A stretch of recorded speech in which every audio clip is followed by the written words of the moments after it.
Mission favoriser l'apaisement sur le plan politique. Il a aussi travaillé à la mise en œuvre du plan de soutien et de relance de l'économie ivoirienne face à la Covid-19 avec un résultat 2% de croissance malgré le ralentissement de l'économie mondiale. Mahama Traoré pour le dossier EcoPlus consacré au bilan économique d'Ahmed Bakayoko.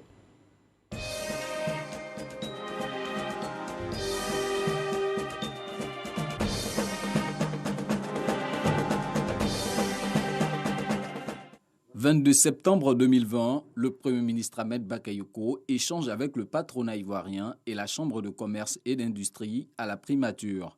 Suivra le 5 octobre une autre rencontre avec les fêtières des PME. Le chef de gouvernement connaît bien le monde des affaires pour avoir été patron d'entreprise avant d'exercer des fonctions gouvernementales. Je suis conscient que si on change, si on arrive à avoir un partenariat qui donne des résultats, ça va changer la face du pays.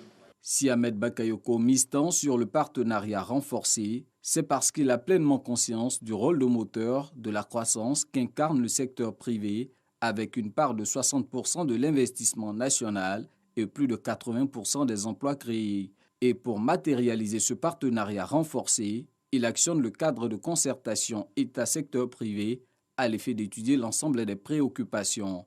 Elle se résume entre autres au décaissement des lignes de crédit mises à la disposition des entreprises pour la riposte à la Covid-19, le paiement des crédits d'impôt, de la dette intérieure et de l'accès des entreprises nationales au marché public.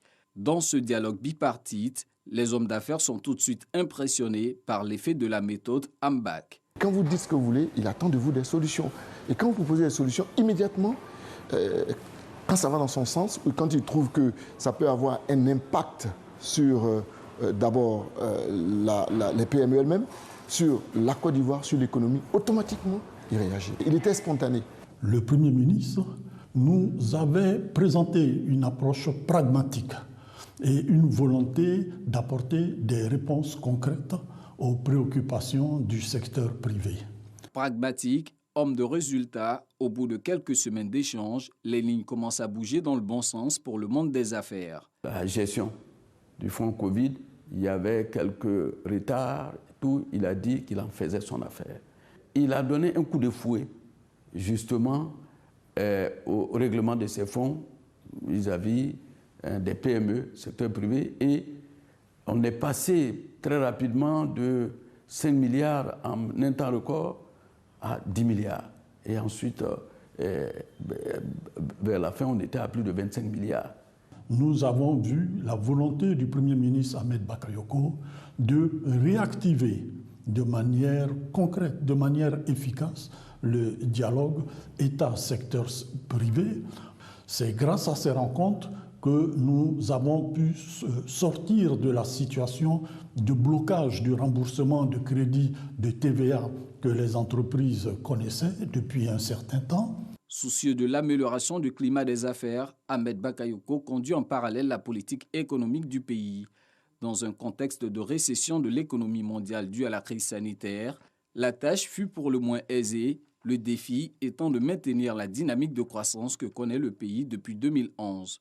On a confirmé un taux de croissance économique en 2020 de 1,8%. Et nous avons également un niveau d'inflation qui est maîtrisé, qui est en deçà de 3%.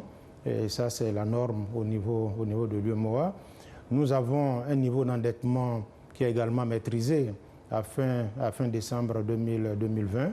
Nous avons un taux d'endettement qui tourne autour de 48%, ce qui est très en deçà de la norme communautaire qui est de 70%. Au niveau de déficit budgétaire, nous avons eu une baisse de recettes et dans le même temps, nous avons un accroissement des dépenses. Cela a entraîné un déficit un peu plus important, qui est autour de 5,9%.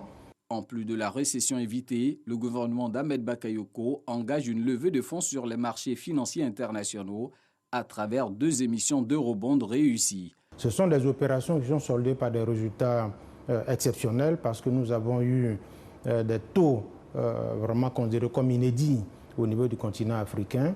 Pour la première levée du mois de novembre, nous avons obtenu un taux de 5%. Pour la deuxième levée au mois de janvier, c'était 4,3%, ce qui montre quand même que nous avons un crédit important auprès des investisseurs internationaux. Après l'élection présidentielle et les législatives, le chef du gouvernement prévoyait de se focaliser sur les questions économiques, notamment l'essor du secteur privé national. Nous avons abordé avec lui les principaux chantiers sur lesquels donc, nous souhaitons connaître des avancées avec le gouvernement. Il s'agit du chantier de la promotion des champions nationaux. Il s'agit du chantier de la transformation structurelle de notre pays par l'industrialisation. Il s'agit de la question de la dette intérieure. Et donc sur ces grands dossiers, nous avions pris rendez-vous avec le Premier ministre. Nous avons avec lui de grands projets, l'entrepreneuriat pour tous. C'est un programme que nous étions en train de regarder. La problématique du rayonnement des PME ivoiriennes dans la sous-région. Et l'un de ses points forts, c'était de dire que les PME doivent s'unir, doivent parler d'une voix. À partir de ce moment, vous pouvez faire de belles choses. Le Premier ministre Ahmed Bakayoko n'avait pas le profil de technocrate ou d'économiste chevronné comme ses prédécesseurs, mais il savait les clés du succès économique pour un pays comme la Côte d'Ivoire. Sa disparition survenue le 10 mars dernier laisse donc un goût de symphonie inachevé.